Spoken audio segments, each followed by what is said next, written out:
Hello, everybody. Welcome. We are back for take two of today's episode, season 6, episode 11.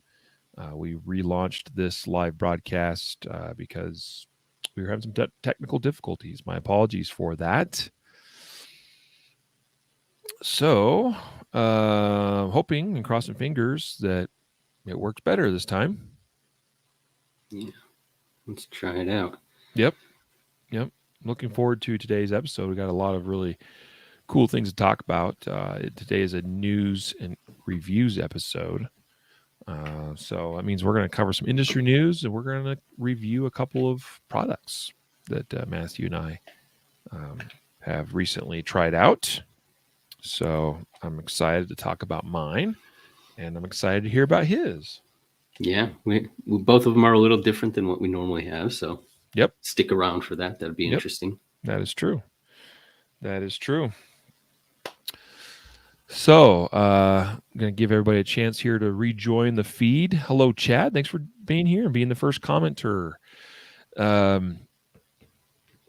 one of the reasons why I like to give it a few minutes before we actually get into the actual podcast, because when we have technical difficulties like that, I'd much rather have it. Quite often if we have an issue, we'll see it show up in the first couple minutes. That's been our experience, and that's what happened. And so we relaunched. Hello, Scott. I see that you're back. Thanks for being back. so far, Awesome, sticking with good. it. So we're crossing fingers.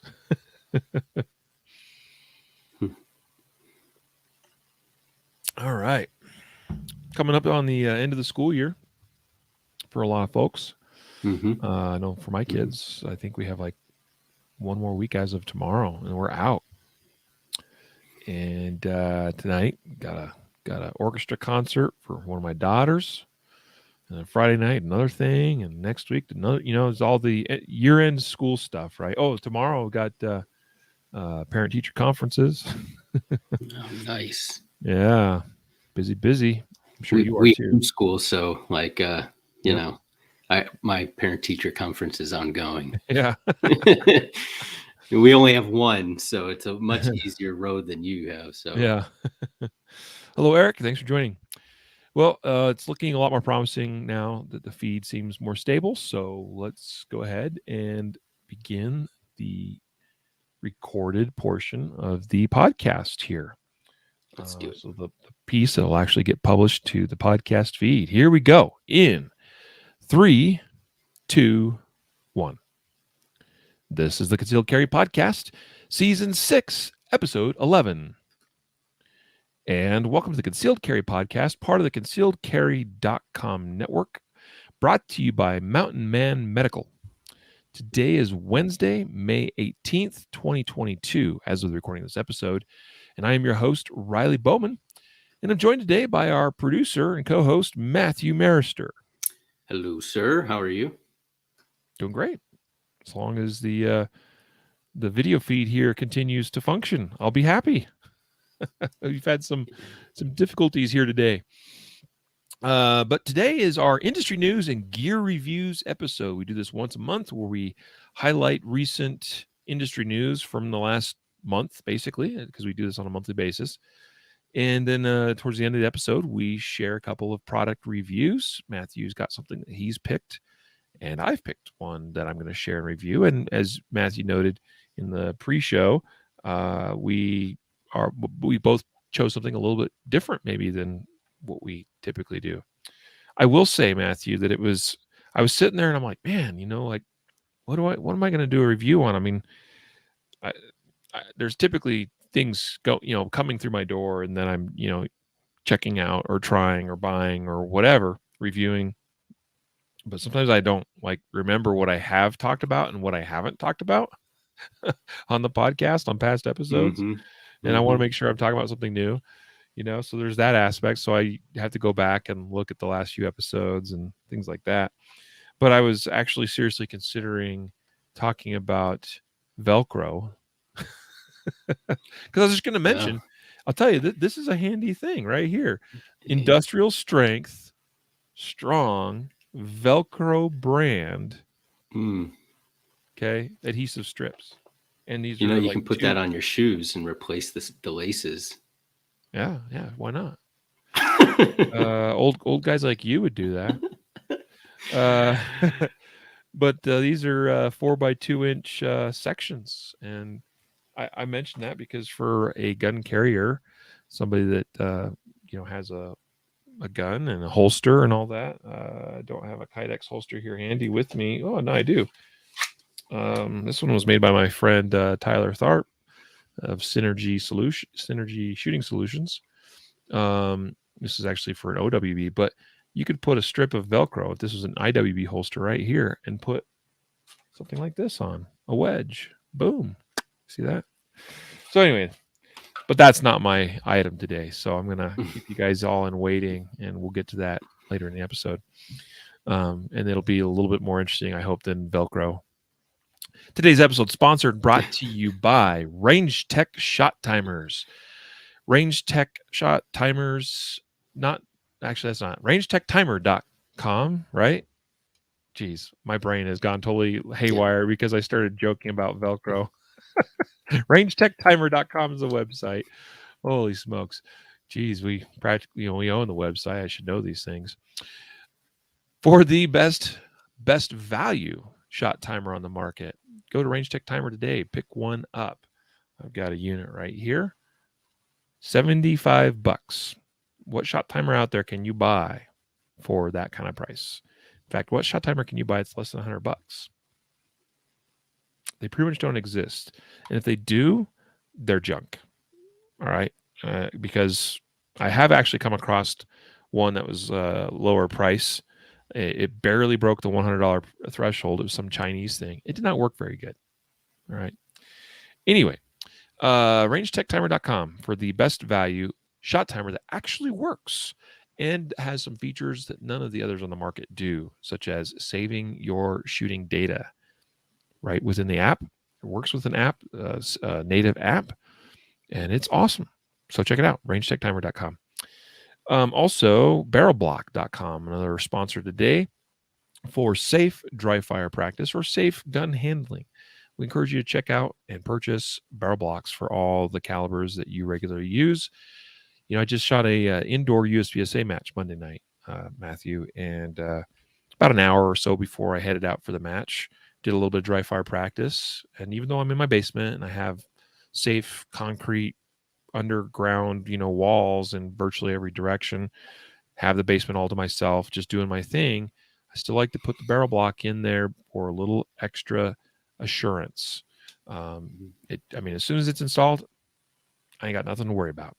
There's no live ammo that can work its way into that gun. I know it's unloaded. I can visually see and verify and confirm that because the tip of the barrel block will just slightly protrude from the barrel, from the muzzle itself. And why not? For a very, very modest cheap investment, really. It is huge dividends and peace of mind. So check out barrelblock.com to pick up your barrel blocks today. We actually just released a new caliber. I don't know if it's publicly out there or not. I think so. I don't know. Guess I'll mention it. So. 4.6 millimeter by 30 millimeter. That's kind of an odd one, but we ended up getting a contract overseas for 4.6 by 30 millimeter. So guess what? That's available. So if you happen to shoot one of those, which probably most of you do not, it's very uncommon here in the States. Although CMMG recently, like last year or earlier this year, was it SHOT Show this year? Anyway, I think so. They recently released an AR chambered in 4.6 by 30 millimeter. But traditionally we have barrel blocks, or actually called rifle blocks in the case of the rifles, chambered in 223, which is nice and handy and convenient. And then we've got a bunch of the pistol calibers. So check it out. All right. Let's get into our news, our industry news. First up, Sig Sauer wins U.S. Army Next Generation Squad Weapon Contract. Story here on thefirearmblog.com. This has been in the works for a few years. People, been following for some time now. This contract, as it's been competed, There was 3 companies, three serious contenders as of probably a year and a half ago. One of those ended up dropping out because they didn't quite meet some of the requirements of the contract. That was Textron, I think was their name. And then the other one, General Dynamics is the only notable company I remember was a part of it. It was some kind of joint venture between a couple of companies. So basically came down to that General Dynamics joint venture and Sig Sauer. And Sig Sauer ended up being the winner of this contract. It was a huge contract, billions and billions of dollars. These are set to replace eventually, and I think it's going to take some time. And even this mentions how it's not going to go in the hands of every soldier. But eventually the idea is for the new next generation squad weapon rifle and next generation squad weapon automatic rifle, which those are both known as respectively the XM5.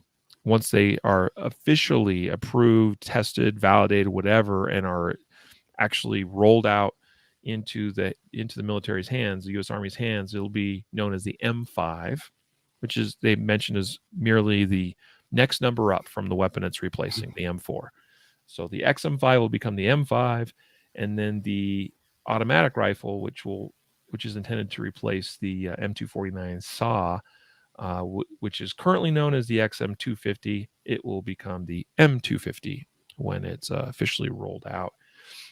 These are both chambered in that new 6.8 millimeter cartridge. A little bit different approach from what we've used since Vietnam.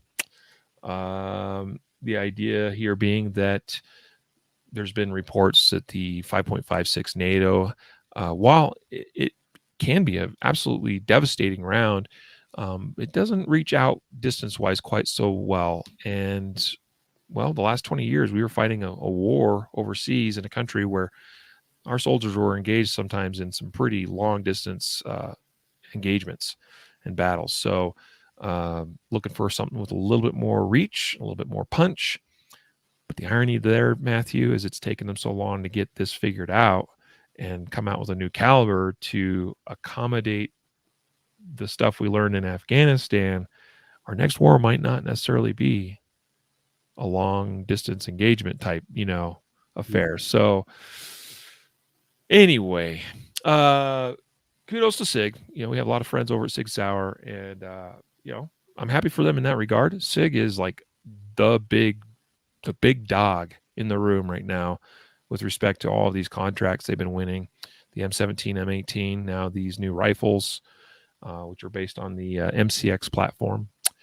And also, part of this contract is the new Vortex fire control optic, as it's referred to, which has just a crazy bunch of cool features built into it to allow ballistic calculations and things on the fly, right on top of the rifle. I'm sure it's very expensive. Even that contract is something in the billions of dollars. So very interesting, futuristic looking weapon platform here for the U.S. Army and potentially other branches of the military as well. Again, won't be rolled out to all soldiers. It even specifies it's not necessarily geared towards the special operations community, although they may have it as an option. So there you go. Very cool. Yeah. What's your take on this as a former, well, I mean, excuse me, not dude. Once a Marine, always a Marine. A Marine. No, I'm not carrying around 249 saws right now. I'll be honest. No, I haven't looked at like all the specs on the guns. It's cool because the cartridge is like in between a 5.56 and a 7.62. So like, I don't know if this would eventually replace like the M240, which is, the light machine gun 7.62. Or not, or if they keep both. I don't know. Well, actually, it mentioned somewhere, I can't remember if it was in this article or I might have read it somewhere else, because I've read multiple articles. And we have 2, by the way, in the show notes of today's episode. But they mentioned, maybe it wasn't in these articles, I might have read it somewhere else, that there is a procurement out there looking into conversions for M240s into the new Mhm. 6.8 millimeter chambering. So I think that is Yeah. kind of the next step, and that kind of makes sense. I think a little bit, Yeah. like, well, you basically are. Mhm. Yeah. I mean, the M240 is chambered in 30 caliber. The 6.8 is not far off from that. It's the same length. It's a 6.8 by 51 millimeter. Well, 7.62 NATO is 7.62 by 51 millimeter. So it's very similar, just a little bit more necked down, a little bit more, it's a little bit more of an aerodynamic cartridge, frankly, compared to a 7.62 NATO. And being able to run that in your, you know, your standard carbine, as well as a squad automatic weapon, as well as a little bit larger, heavier duty automatic weapon as well, like the 240. I could see Yeah. that. Pretty cool. Yeah. Just we'll have to see. Like I don't know how much heavier this makes it or anything like that, but I'm just glad I'm not carrying them Yeah. anymore.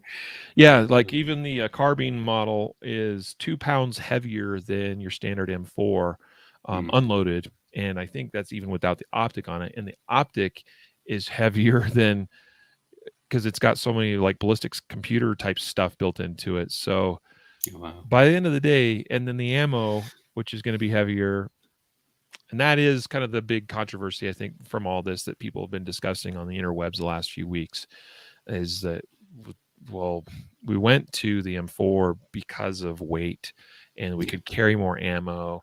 And Mhm. and the M4 is great in terms of weight. It is a very nice, compact, lightweight weapon system. I mean, compared to what we used to run with M14s, M1s,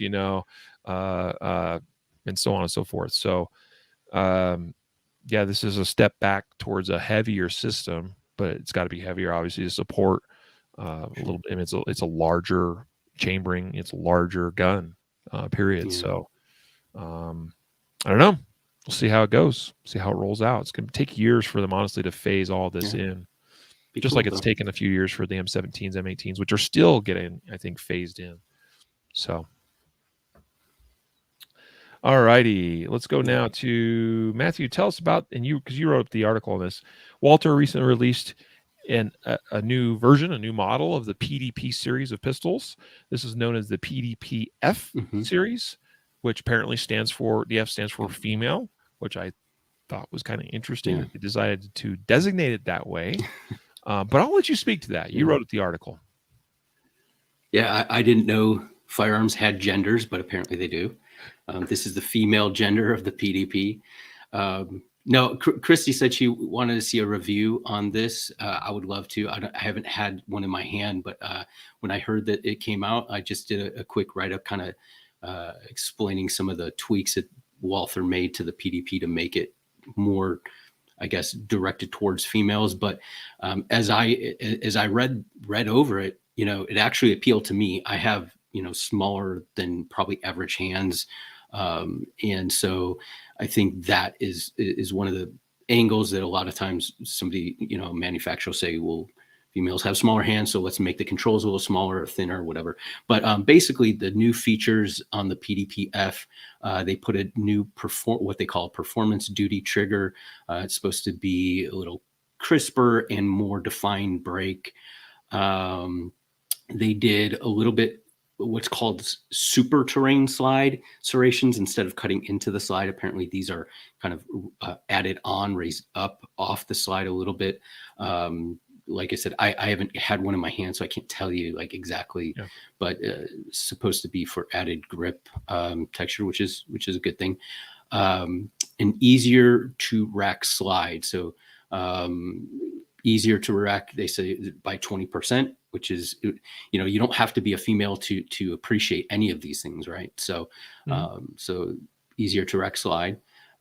Performance duty grip texture. This is supposed to be a little bit less abrasive, but still provide good grip. So different texture than the typical or the other PDP firearms. reduced grip circumference, and this is that smaller hand, grip size. If you reduce a grip circumference, but you don't reduce the capacity of the firearm, it's probably a good thing. You can reach the controls, the slide stop, or the magazine release, things like that.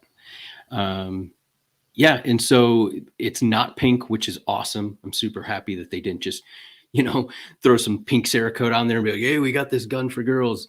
But it is the PDP F series. I would carry. I think it would be. I mean, I haven't tested it out, but like from what the improvements are, it seems like it would be good, not just for females, but maybe for dudes that their hands identify as female hands or whatever you want to say. I'm sarcastic, but yeah. So I think this is great, right? You come out with another option that can accommodate more people's hands, right? It's not a bad thing. I actually don't think that the original PDP was honestly all that bad in this regard. It's actually a pretty adaptable pistol that's got a nice, it's very ergonomic. Actually, the PDP as it stands, the original model, is quite ergonomic, and then of course has the back straps you can change out, and so you can actually make it considerably smaller than the standard model, if you will. But this takes it to another level. It slims up the entirety of the grip in virtually every dimension. And that's not a bad thing, right? Why we have to say it's female oriented, or that it's intended for that purpose, I think is kind of strange. And I know maybe there's some lady out there that's going to be like, well, you're just a bunch of guys. Like, what do you have to, you're guys, you're not ladies. You don't have an opinion. How dare you, take away from us our female pistol? Like, it's just a pistol, And I think that there are men and women alike that have smaller hands. But whatever. All right, PDPF. Cool. Well, see, I'm not necessarily, like, people think I have big hands. I do have probably fairly good sized palms. My fingers are actually relatively short.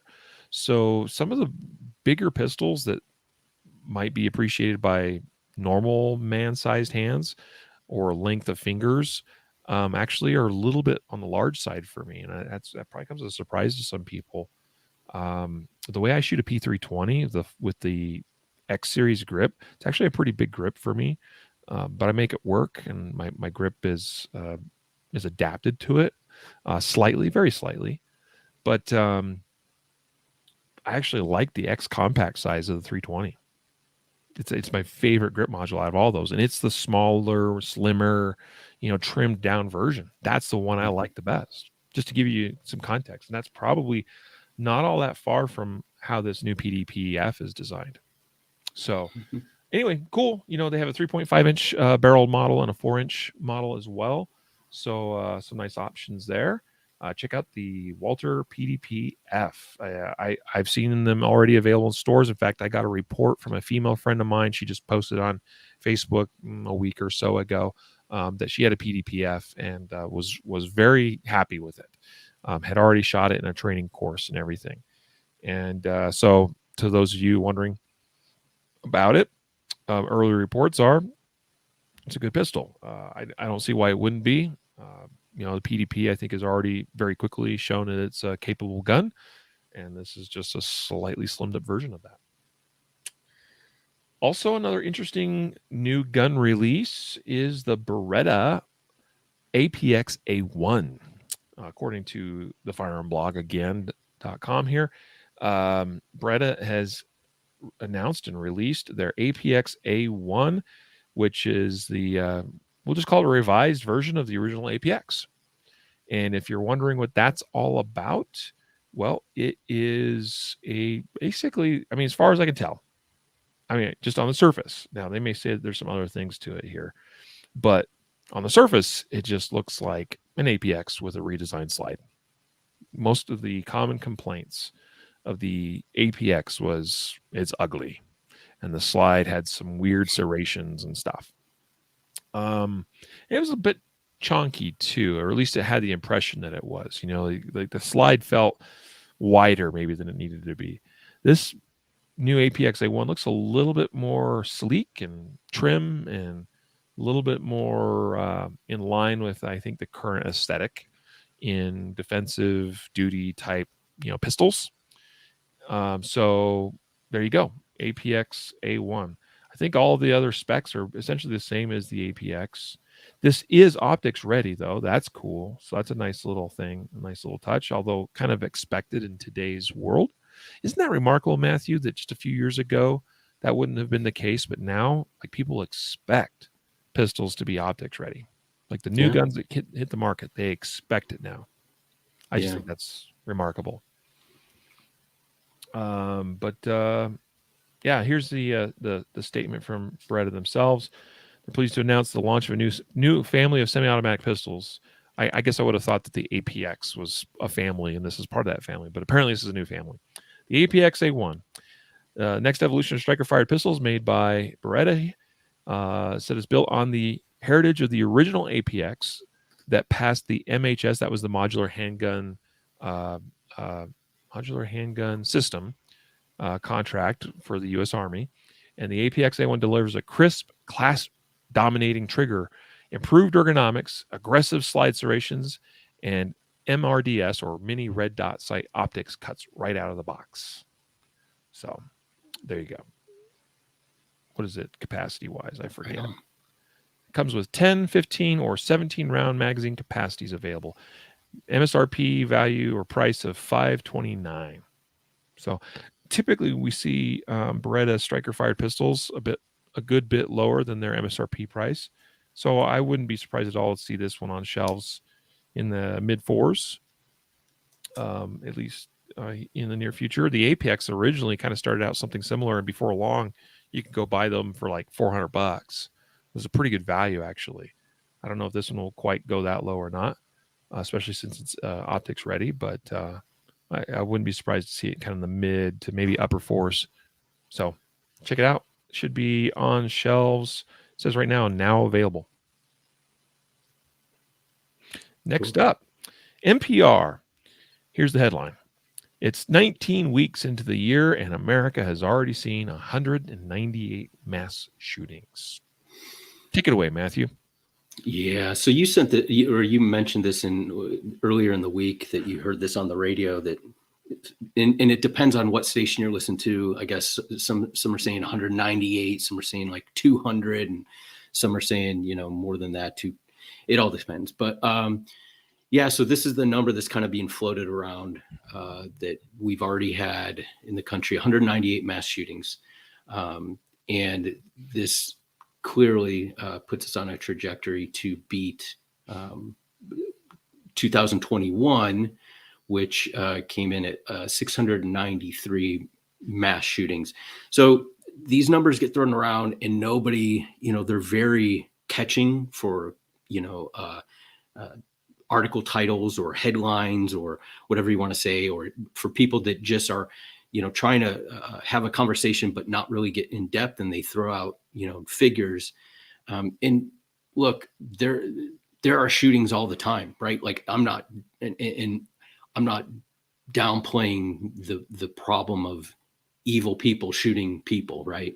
But it begs, if you're going to throw out numbers like this, it helps to know kind of what are the criteria that they're using. So these numbers are coming from the Gun Violence Archive, which is a collection. They just basically scour shootings and reports, and they add anything. I just missed what it is, but okay, mass shooting, any incident in which 4 or more people are shot or killed, excluding the shooter.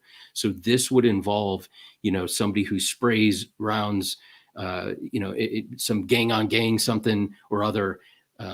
4 people get shot, none of them die, they get injured, whether it's severe injury or a minor injury, that would be considered a mass shooting.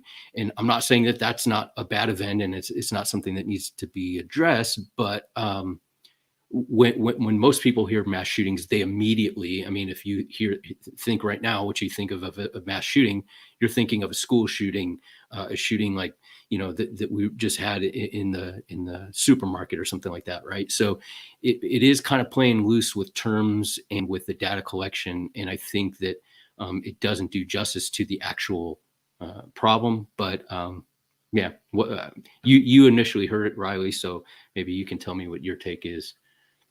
Oh yeah, I had just heard on the radio. I was coming back from dropping kids off at school, and they just were saying how at this point, this is Monday morning after obviously a very violent weekend.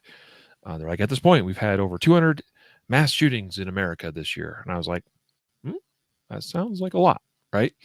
And that's obviously the intent. Like that, don't get me wrong. My belief is that I'm sure that the journalists feel like they're doing their journalistic duty by just simply reporting the facts, and that is a fact. But there is either sometimes intentional and maybe sometimes subconscious desire to influence, I think, public opinion on such things and give us the impression that, oh my gosh, there's so many mass shootings, already 200 this year. By the way, I went back and did some math. 2021 ended with 693 mass shootings, as you mentioned, per the Gun Violence Archive. We're going to talk a little bit more about Gun Violence Archive here in a minute. And that average is actually at 13.3 per week. Okay. It said around this time last year, U.S. had experienced a similar number, also about 10 a week. So I don't know if that means that the number ticked up from there towards the end of the year. But for all of 2021, it was an average of 13.32 per week. So far this year, we're in the 20th week, but the statistics we have are as of the end of the 19th week of the year. So we've had 198 according to this report, and divided by 19 weeks, it's 10.42. Okay. So if the trend continues, less than what we had last year would be the result. But either way, this sounds like a lot, right? Now, the number is coming from Gun Violence Archive. What is that? Well, it's a website that on the face tries to present itself as merely a fact reporting, system of we're just tracking how many mass shootings occur. And their definition of a mass shooting is an incident where 4 or more people are shot, not including the shooter. Well, what does that mean exactly? Well, it could be 4 people get shot and none of them die. Now, I'm not saying people getting shot's a good thing or trying to excuse that in any way, but I don't know, things sound worse when 4 people get shot and 4 people die versus 4 people get shot and they all live. You know what I mean? Like, so it's just purely based on mass shootings. The FBI, and we dived into this years ago, or dove into this years ago when we did our big compilation of mass shootings and mass killings. The FBI, for instance, or the federal government does not have an official definition of mass shooting. Some people would be curious to know that or to hear that. They have a definition for mass killings, which is any incident not including domestic ones. And I think it even rules out gang-related incidents too. I could be wrong. It's been a while since I looked at that part. I know for a fact it rules out domestic situations, known as familicides. But the mass killing definition is incidents where 3 or more are killed, not including the perpetrator, the killer. All right. So we hear all these different things and verbiages that are thrown out there, and they're all they might actually mean different things, but we might in our brain kind of assimilate all that together and think it's kind of similar when it's really not. So I would not be surprised if we went and looked at the official mass killings report for this year, which by the way, there is no official report yet. Eventually there will be, compiled by the FBI. That it probably looks very different from this mass shooting number. Now, again, not trying to explain or excuse away the mass shootings. They're bad. My understanding is Gun Violence Archive also includes a lot of, like, it includes any of these shootings where there's 4 or more shot, including gang-related violence. Why is that relevant? Well, it's relevant because if there is an intentional or unintentional subconscious push to influence public opinion and eventually policy on such things, meaning gun control, because that's usually where it goes, or where they try to take it to, then people hear 200 mass shootings so far this year and they're like, oh my gosh, which again, that is bad. But in our heads, we might equate that with, and by the way, this is touching on now, we're kind of moving into this article from bearingarms.com. I'm using it as a segue point here.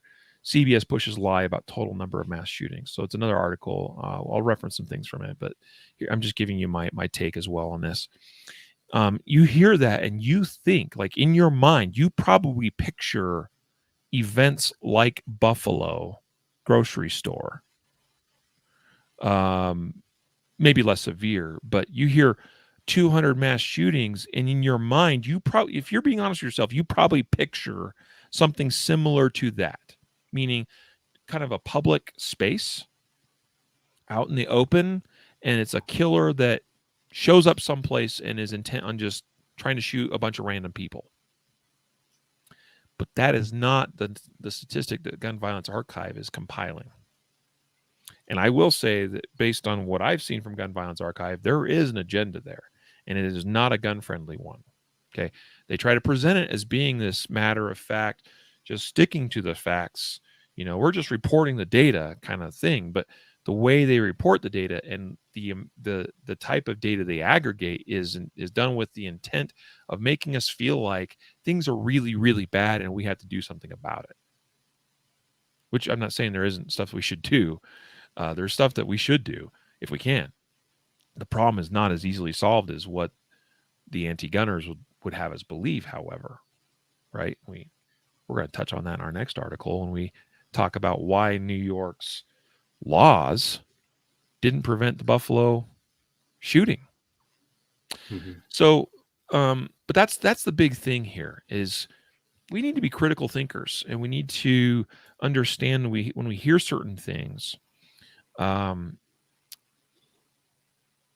we can't often trust our initial, because when I first heard that on the radio, I'm like, and I'll be honest, I'm very skeptical. I'm a skeptical person by nature with such things. I was like, gonna have to look into this some more, because I thought it sounded like a bunch of bull crap. Now, I'm not saying that 200 plus mass shootings by Gun Violence Archive's definition didn't occur. I'm just saying there's a big difference between random public, shooting where 4 or more people are shot than you got a gang of 4 dudes that shoot each other. Right? We had a shooting in, what was it, San Francisco or Sacramento not that long ago, right? That was gang related. But it gets reported in the news, mass shooting in California. But it was some kind of gang related, deal. Mass shooting in Chicago, gang related. Mass shooting in, whatever, just name your place. A lot of those multiple people being shot incidents are gang related. Okay. And that is its own problem. That's very different than the problem like what we had in Buffalo, New York. Those are very, very different problems. But we want to, I say we in a general sense, like what society is trying to tell us or the government's trying to tell us. We want to try to solve all those problems with the same solution, which is we need more gun control. Mm-hmm. And that is almost never the answer when we have very different problems, and yet somehow they're solved by the same solution.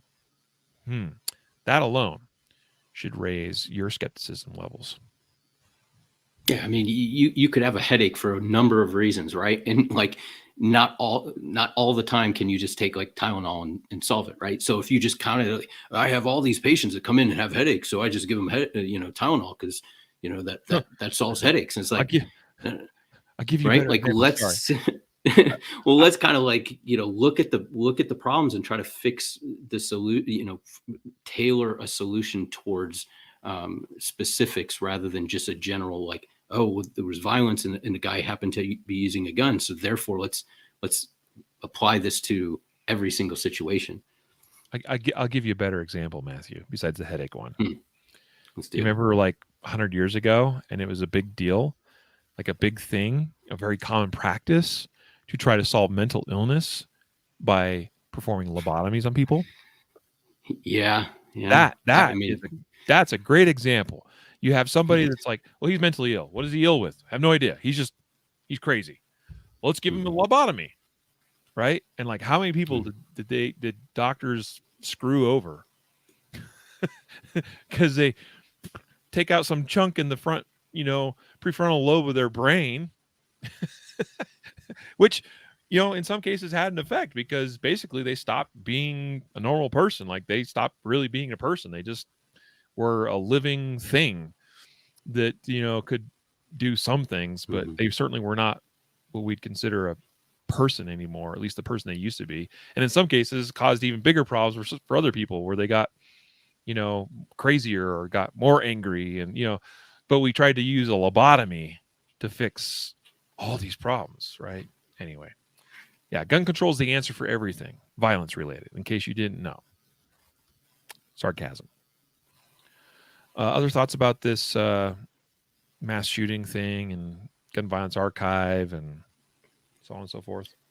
No, just do the, we harp on this all the time. Just do the research. When you hear statistics, be skeptical about everything, even what we say. Sometimes we get things wrong unintentionally. I've never said anything, and I know Riley, Jacob never said anything to purposely, to obfuscate something or but sometimes people get things wrong, right? So, but always be skeptical with what you hear from whatever source it comes from. Do your research and be look at the big picture and see if it makes sense. Yeah. Yep. There's one other article, and of course we're probably running out of time, but or we're getting up there in our time. So we'll have to move through some things, but we still have some important things to talk about. The next article I do want to touch on, we recognize that a few days ago there was this horrific actual mass shooting, public mass shooting, mass killing. It will be on the FBI's official list whenever they, do their next report on mass killings. But this article is on reason.com, written by a fellow by the name of Jacob Solom, and he does a fantastic job in this article. I have no idea what his political persuasions are. I also don't care. But I think the way he explains things in this article and breaks it down is just phenomenal. Again, this is published on reason.com. The title is Why New York's Assault Weapon Ban Didn't Stop the Buffalo Massacre. So basically, it's a fairly detailed article. It's not super long, but it's fairly detailed. But let me kind of give you the premise here. We know that the weapon used in Buffalo, New York, was a previously supposed legal rifle, semi-automatic rifle in the state of New York. Keep in mind that back in 2012, I think it was, they passed their SAFE Act, the New York SAFE Act. That was a comprehensive bill with a number of measures. That's where they tried to limit magazine capacities to 7 rounds, and then later were forced by the courts to allow people to use 10-round mags, but only put 7 rounds in them to comply with the law, right? And stuff like that. And also they straight up outlawed assault weapons by their definition in that bill as well. Well, they went the same old route as the assault weapons ban of 1994 did by focusing more on features, aesthetics, even as far as how we define a so-called assault weapon. So things like bayonet lugs, threaded barrels, because you might be able to thread on there a suppressor or a flash hider, removable box magazine capable of using ones with high capacity, a pistol grip, an adjustable stock, et cetera, et cetera. You guys have probably heard many of these same kind of things, like California and Massachusetts and a lot of these states with their own versions of assault weapons bans often use similar language, right? So this was a Bushmaster rifle that the perpetrator of the crime purchased legally in the state of New York as an 18-year-old adult, and it had been modified to comply with New York state law. It had a device installed that I can't remember what it's called, but it's probably mentioned in the article, but I don't really care. But basically, and this was a big deal in California too. And they ended up, they had a bullet button, accessory too that was kind of a similar thing. But the idea here was that this was modified with a 10-round magazine installed, but that magazine's locked in place. So basically, you might have like a ring or a piece of paracord or something attached to the rear takedown pin on the rifle, so that when you go to reload it, you'd pull the pin, flip forward the upper receiver, and then you could stuff rounds into the magazine. That's kind of the idea of how this rifle was modified so that it complied with New York state law. And then again, it was a 10-round AR magazine, but you're only supposed to put 7 in it. Okay, just keep that in mind. And then, of course, you'd flip it closed and push the pin back in, and then you could, proceed to shooting your rifle again. So this kid, he was a kid, unfortunately, 18-year-old perpetrator of the crime, removed the device that forced you to have to open the rifle's action to reload it, so that you could simply hit a magazine release and pull the magazine out and reload it. And he did a couple other modifications to the rifle as well. So the irony, right, of passing laws to control guns owned primarily by law-abiding citizens, so we could prevent gun violence or crime, using their terms. And yet here we bought a legal firearm and then simply, probably in the matter of an hour, if that, modified it back to be an illegal one. My favorite part of this whole article, Matthew, there's a lot of great analysis throughout it, but towards the bottom of the article, he basically says how, assuming the magazines held more than 10 rounds, that detail, and he's referring to how he was able to use an increased capacity magazine that was not legal in New York, which he probably could have just drove over the border somewhere and bought, right? Assuming the magazines held more than 10 rounds, that detail, along with the shooter's illegal modification of the rifle, illustrates a point that should be obvious. Mass murderers are not punctilious, that's a great word, about obeying gun control laws. Imagine that. The main effect of such limits is to incommode, wow, another good word, and possibly endanger law-abiding gun owners who can no longer legally buy the large capacity, this is in quotes, magazines that are standard for many firearms. Final paragraph. Even if the shooter was for some reason worried about violating New York's gun regulations, which I assure you he was not, he could have killed just as many people using a legally compliant rifle with a 10-round magazine, because they were almost all defenseless inside there. Yes, there was the armed security guard, right? But I think this assertion is pretty accurate. Final sentence of the article. The distinctions that legislators deem important, it turns out, do not actually matter in the real world. That is some hard fact right there. Fabulous article. I don't know who Jacob Sullum is, but bravo to you for writing this, because that is, you couldn't articulate that any better. Yeah, he uses a lot of words I don't understand, so it must be good. But no, I agree. And Yeah, right. But yeah, it's true, and we harp on that, and it's not to say that, and it's not to downplay or take away from the tragedy of what happened. Right? I think we can have a conversation on we can have a conversation on the event without overshadowing the tragic event, right, itself. We're certainly not trying to downplay that.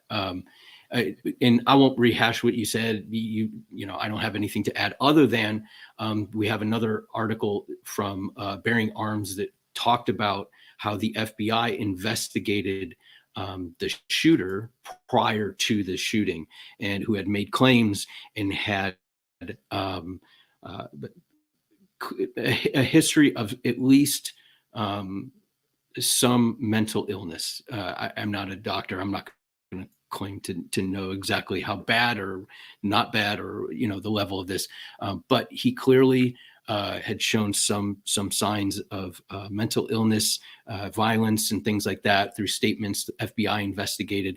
And it's an interesting. You'll find this one article that's in the show notes is from Bearing Arms, but multiple news agencies have reported that this wasn't a shock that this was the perpetrator. And only looking in hindsight do we go back and kind of say, yeah, these are red flag that of violence, potential violence, and things like that. But yeah, so he was kind of on the radar. It's a tragic event.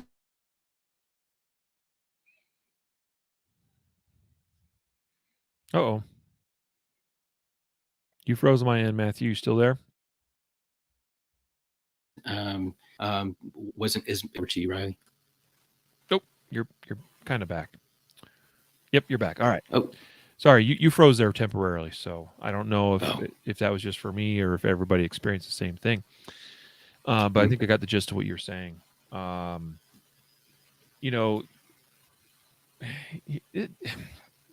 Here's the thing. This Bearing Arms article is basically suggesting FBI blew it on this one. And I understand that argument, because they're saying that the killer about a year previous issued some kind of threatening statement, which according to the author, Tom Knighton, of this article, he's like, that threatening statement's already a prosecutable offense. Okay, perhaps it is. I don't know. Okay. I don't even know for sure what was said. Okay. Or what evidence they had of that. Right.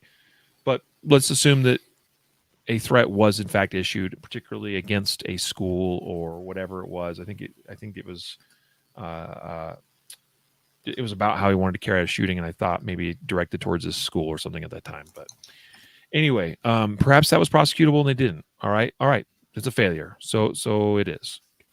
But a lot of times people are quick to point out how with similar mass shooting events, and we learn such things. Well, they were looked at, they were evaluated, they were questioned, they were investigated, a year, 2 years, 3 years beforehand, and we dropped the ball. And it's like, well, here's the deal. Maybe some things were dropped. Maybe some things were missed. Maybe some things weren't prosecuted that could have or should have been prosecuted, and that might have made a difference. It also might not have. But anyway, maybe that's all true. But maybe the flip side is also true. Maybe it was investigated and they found that there was not anything they could charge him with. And I know we want to be like, well, there's got to be something.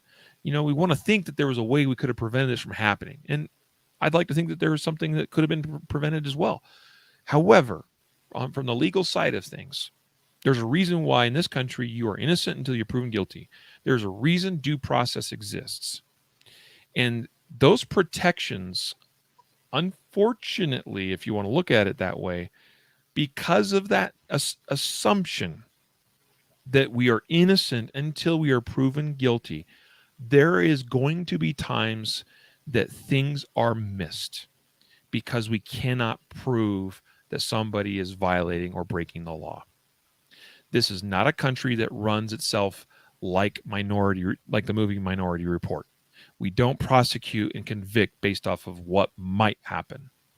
And so there's got to be evidence beyond a reasonable doubt that, you know, that demonstrates that leads to a conviction that's going to throw somebody behind bars or do something else that keeps them from being able to commit a crime like this potentially. And that doesn't always exist, I think, the way we think it does. I think that there are things that are investigated and they're like, well, something here seems off, but we don't have anything that legally allows us to take this person into custody or to charge them. I think those situations also exist. The more important thing, rather than we can blame the FBI for a bunch of stuff, or ATF, or any number of government agencies. That certainly is true as well. But where the focus really should be is the warning signs, and there probably are some. And even that's tricky too. But where's this person's parents? Where's this person's friends? Who are their associates? Who are they talking to? Who's in their community that they know?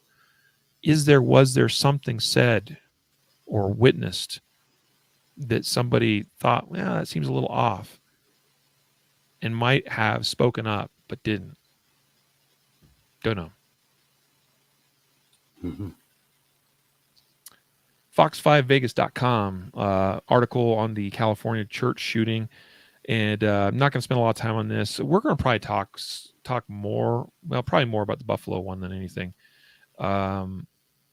But you know, we didn't come to do this news and gear reviews episode today to focus on these particular shootings, but we did want to address them. We did want to talk about them. We wanted to share a couple things related to them because we know it's on your folks' mind. We may do a little bit more of an analysis sort of thing at a future date. But what I want to say is, as it relates to this shooting in, it wasn't in Las Vegas. That's funny. Las Vegas resident. That's right. He was from Las Vegas. I remember reading that now. Well, I guess this guy drove down to Los Angeles. Laguna Woods. Isn't that close to LA? Where is that? I thought it was close to LA. Yeah, it's South LA. South LA. Okay. So it's kind of in that, yeah.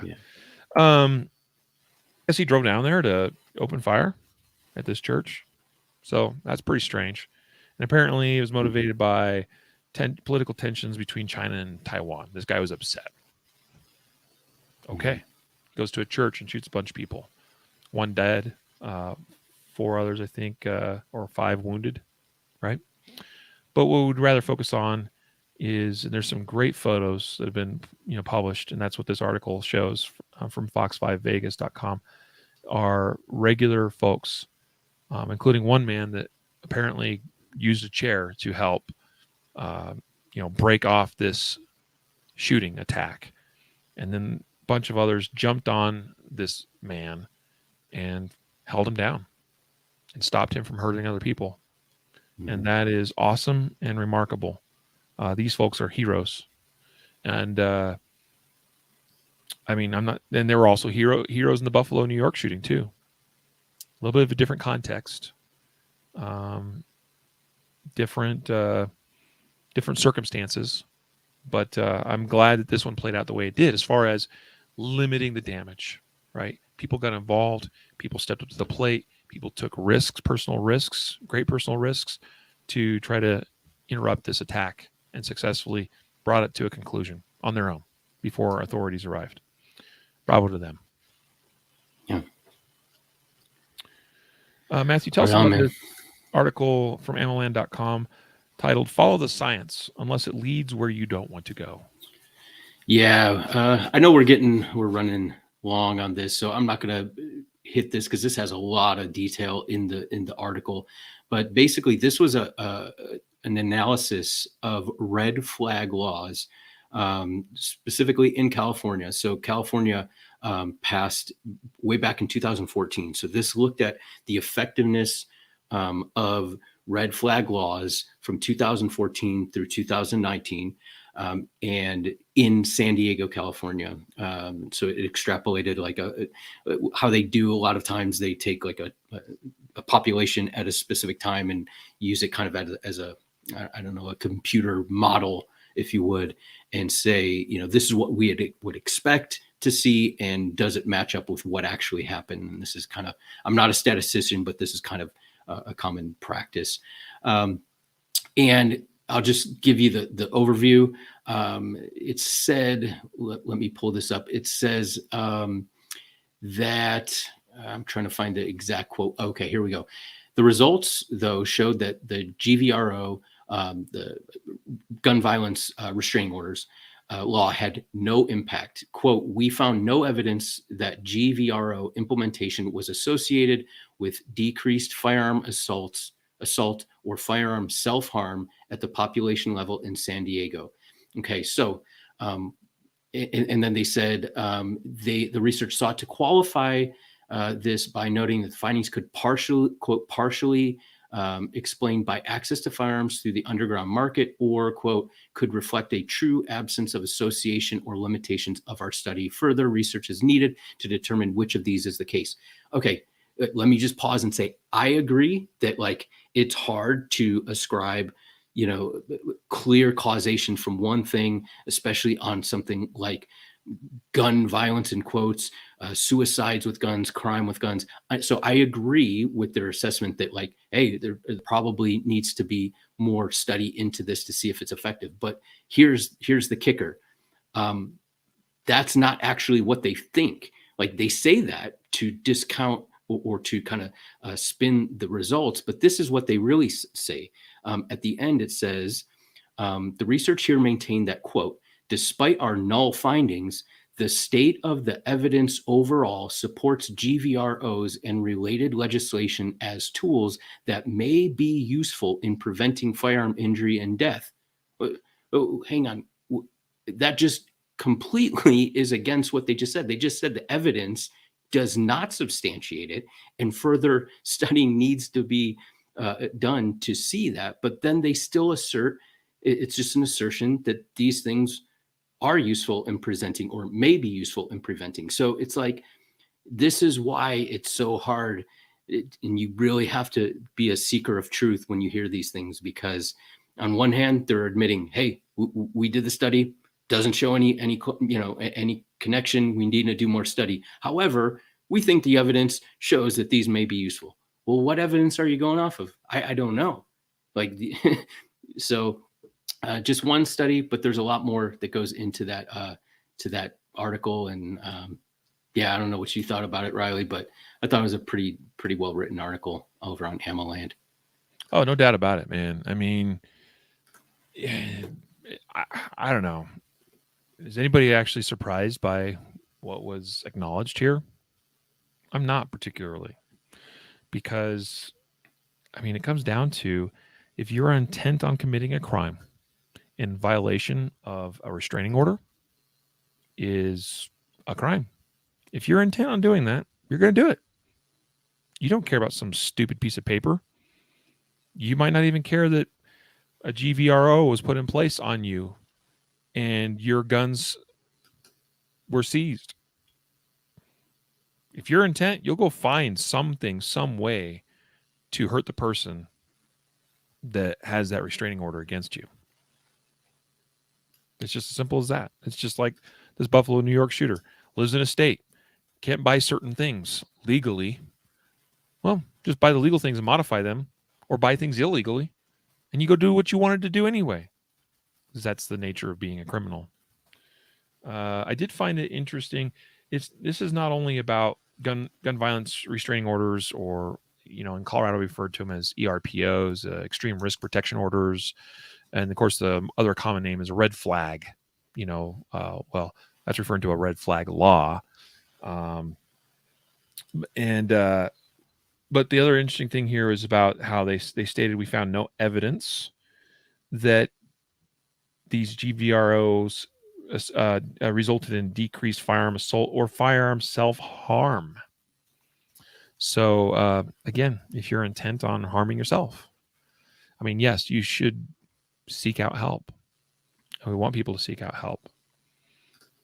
But just because, somebody shows up at your doorstep, a police officer with a piece of paper, and says, we have a warrant here signed by a judge to seize your guns, doesn't mean that people aren't still going to hurt themselves. we can only protect people so far. And at what point do we stop and draw the line because it starts trampling on people's rights?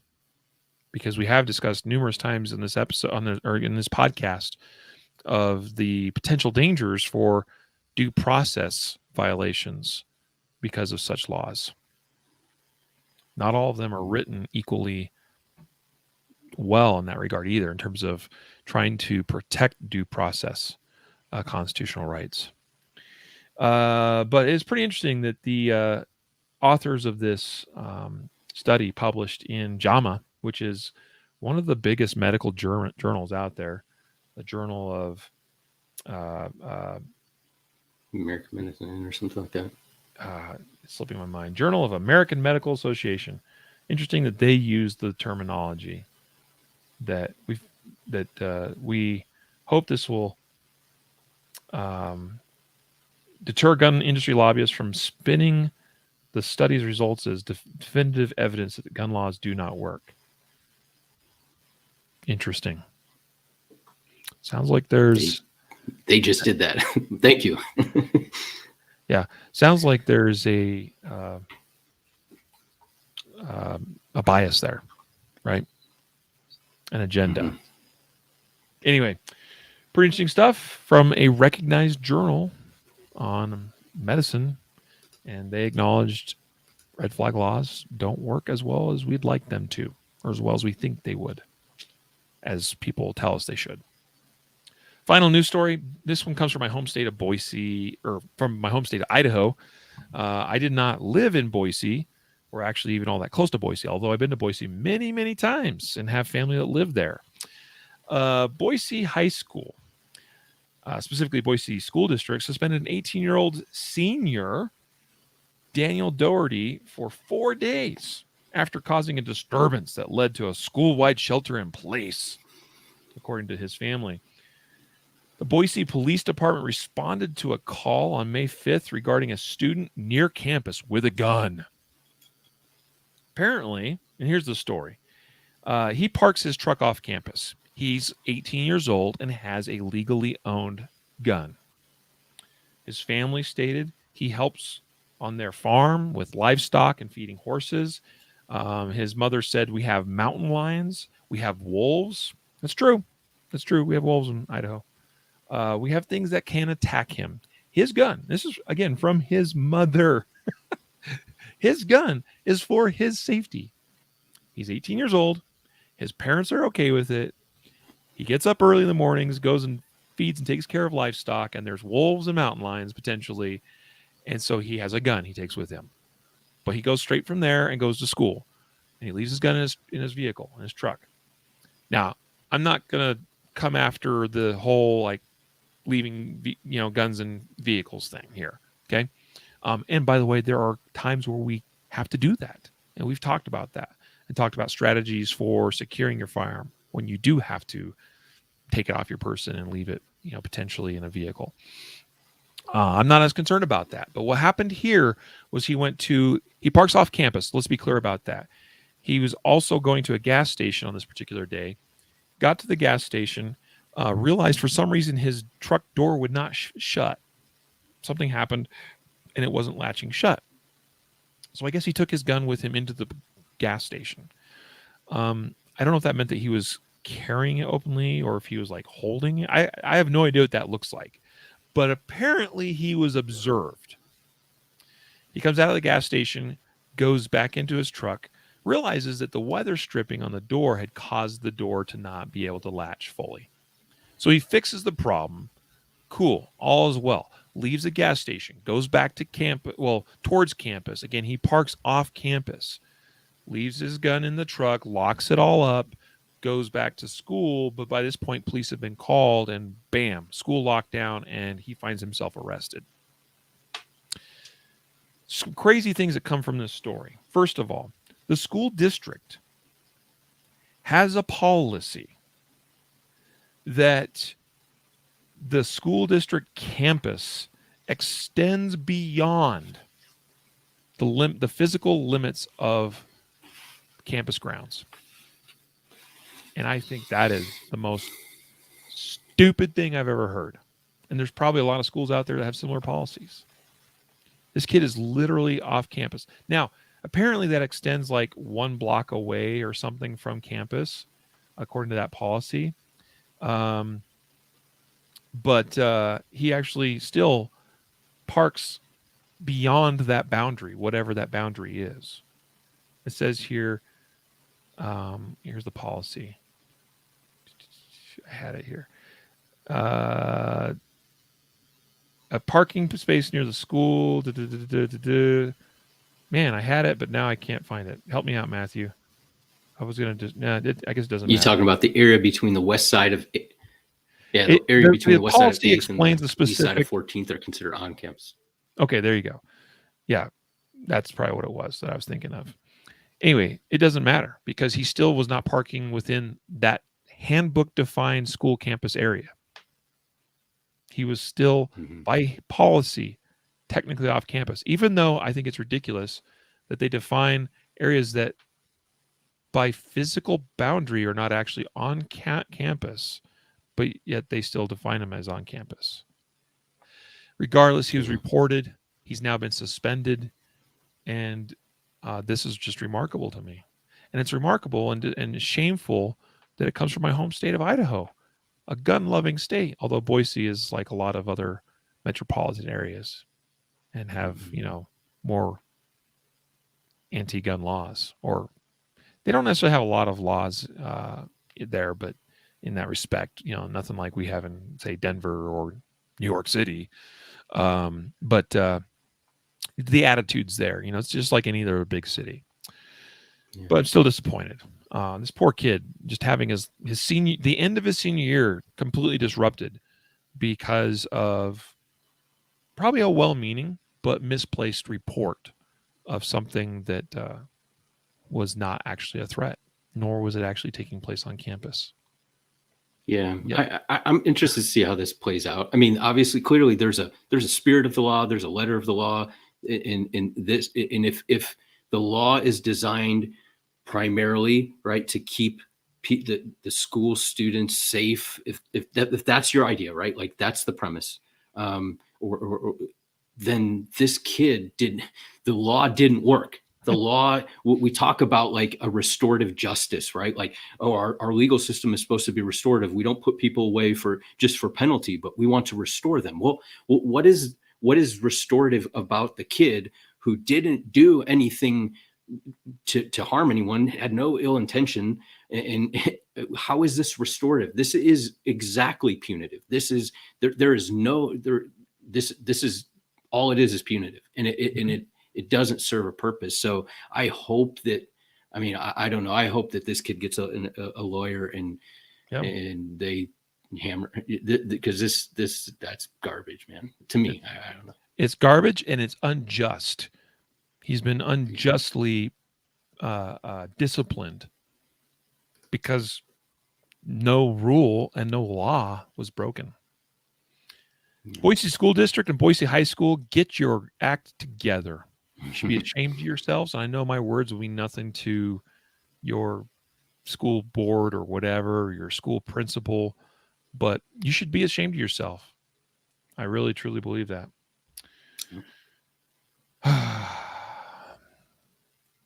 Gear review. Right. I'm going to go first. Go for it. MikasPocketHolsters.com. MIKAS pocketholsters.com.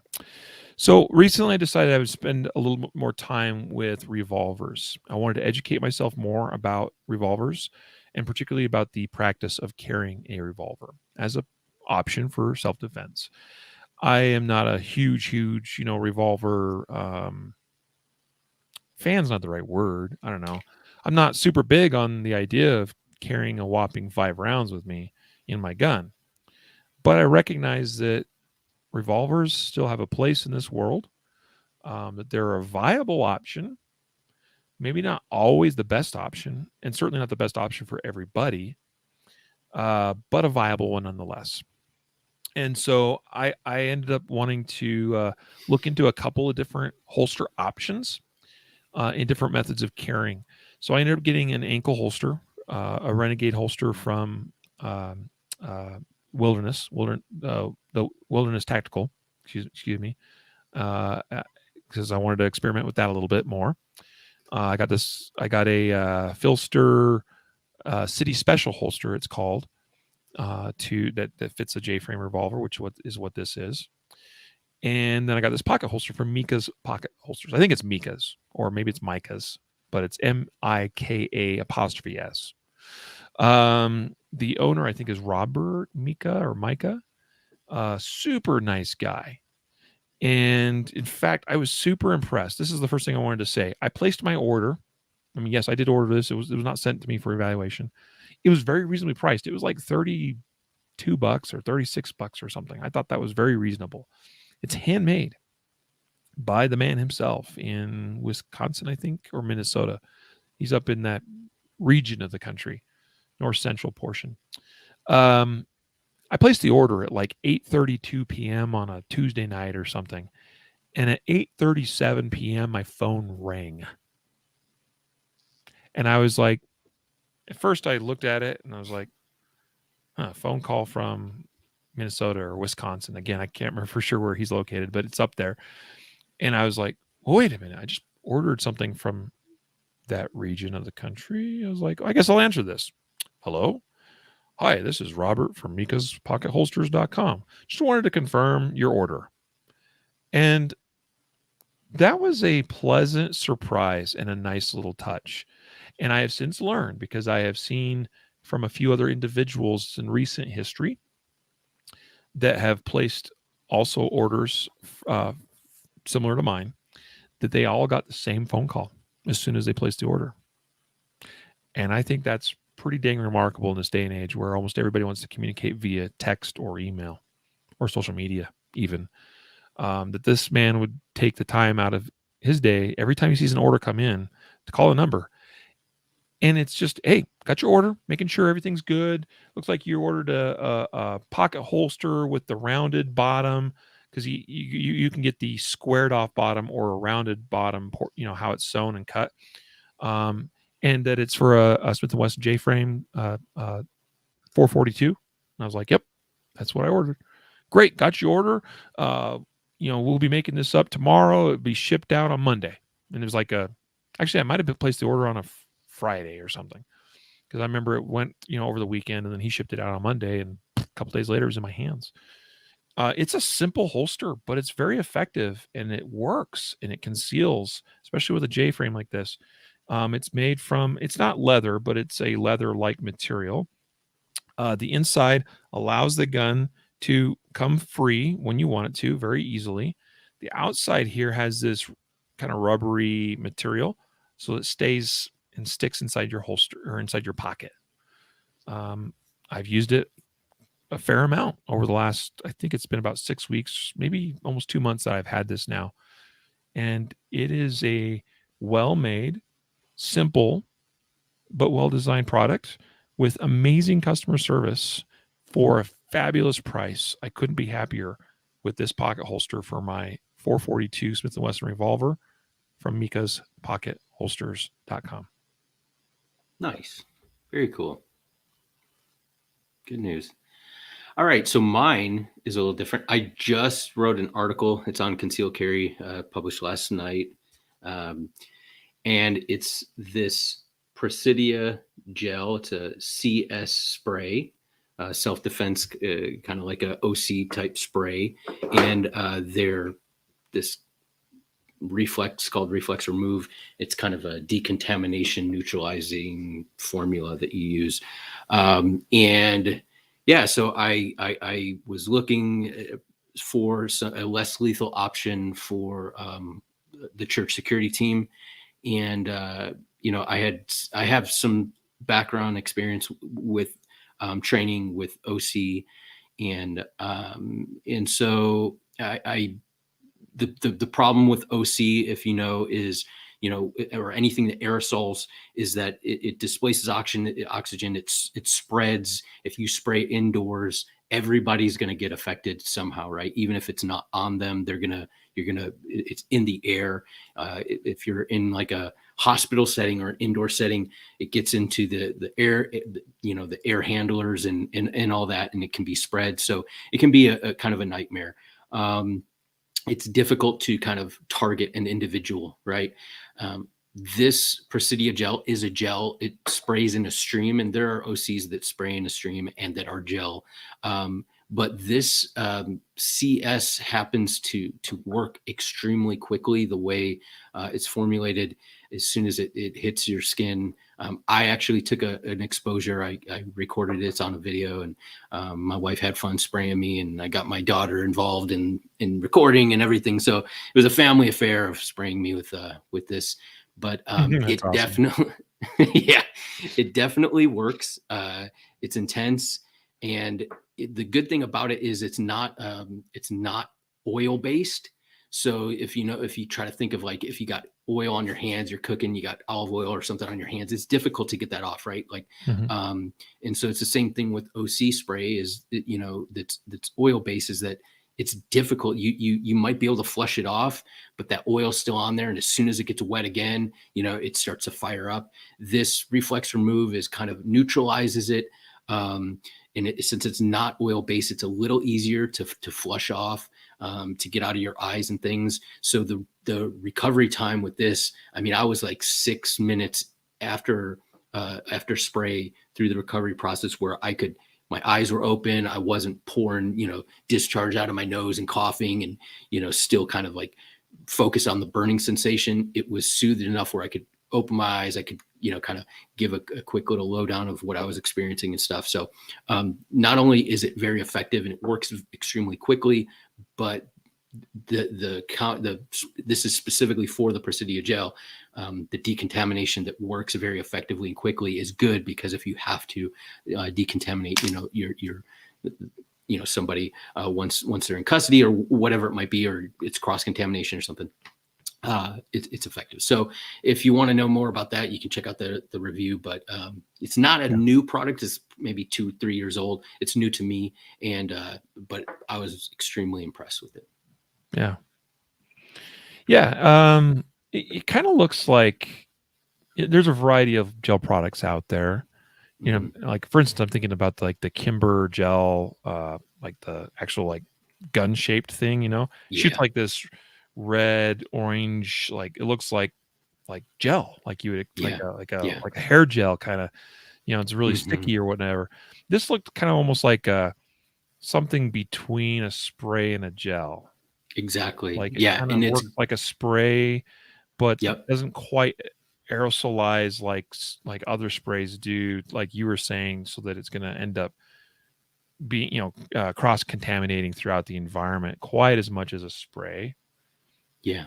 So you can't scoop it up and 100%. And you can't scoop it off your skin, and kind of chuck it back at whoever's spraying you, right? Like that's a consideration. It's almost like it feels like a liquid on your skin. You don't feel like a heavy, thick gel on it, but it doesn't splash like if it was just a water, like straight water. So. And according to your review, you said that about 3 seconds is about how long it took for it to like all of a sudden kind of kick in and start making its effect on you, right? Yeah. That's pretty good. I think that's pretty good. I was going to ask about, as far as like, did you feel like you got much in the way as far as that was impacting your airway, like your lungs, like really no, or is it more like a surface pain? Or was it more? Yeah, it was definitely pain on the skin, like burning. Yeah. And I could feel it was almost like, I don't know if you've ever had, like, you've just been like maybe cooking with peppers or something like that, where like you're not actually getting pepper, like oil in your mouth or anything, but you can kind of feel it like in your. So I did feel like at one point I was coughing a little bit. I could feel it in my throat and kind of in my nose and stuff. And it did cause some nasal discharge, but it wasn't like a CS gas where it's just like pouring out, like, you're just discharging mucus like crazy. And it wasn't like OC where it felt like you couldn't catch your breath, but I definitely could feel like that. Like, boy, it's like I can, and I didn't take a I don't believe any of it got directly in my mouth when I was getting sprayed. I'm sure some of it, might've gone in my nose and kind of gotten on my lips, and maybe I, kind of worked its way into my mouth, but I didn't get, so, I guess if somebody got sprayed directly in the mouth, they might have a different experience with it. But that's kind of what I had. Okay, cool. Right on, man. Appreciate you doing that review and also answering my questions. I just thought it would be interesting to pick your brain a bit about some of that. I did want to clarify before I let folks go that I did mispronounce his name, of course, and that's Robert Micah's Pocket Holsters. So I wanted to make sure I made that clarification. And the one other thing I failed to mention is that it has reinforcement in there that keeps it open even after the gun's drawn. So even if I pinch that closed, you see how it's got some kind of, I don't know exactly what it is, but you can feel the reinforcing in there, and it just springs that back open even when it's in your pocket. So I thought that was noteworthy and worth mentioning. So anyway, cool. Good stuff. Guys, a little bit longer episode. Thanks for sticking around with us. Hope you enjoyed today's articles and our discussion of them, and also our reviews. We appreciate your support of the podcast and also the support of our sponsors. Today's episode was sponsored by Range Tech Shot Timers, which you can find at rangetechtimer.com, and also Barrel Block, which you can find at barrelblock.com. Barrel Block with a K, BARRELBLOK.com. Today, before we let you go, it is the day we announce a weekly giveaway winner. Matthew, we're going to get through this pretty quickly. We're giving away what and who is the winner? We're giving away a SWAT tee. And Rich R., you are the winner of the SWAT tee. Congratulations. And next week, we're giving away appropriately a palm pepper spray, OC spray individual unit. Make sure that you sign up at www.concealcarry.com/podcast prize. And you got to do that every week to be entered in. And that's all you got to do. You don't have to listen to the podcast or be, live, listen to it. All you got to do is check your email if you've signed up, and we'll contact you if you're the winner. Awesome. All right. Concealcarry.com/podcast prize. Make sure you sign up each week, guys. Thanks again for another great episode, Matthew. We'll let you go. Let everybody else here go. It's been with us live. Another episode is come and gone. Our next one will be, I believe, recorded actually on Friday of this week, working on finalizing some details with a special guest. Stay tuned for that. So until next time, a reminder to train right, train often, and train safe so you can fight hard, fight fast, and fight true. Take care.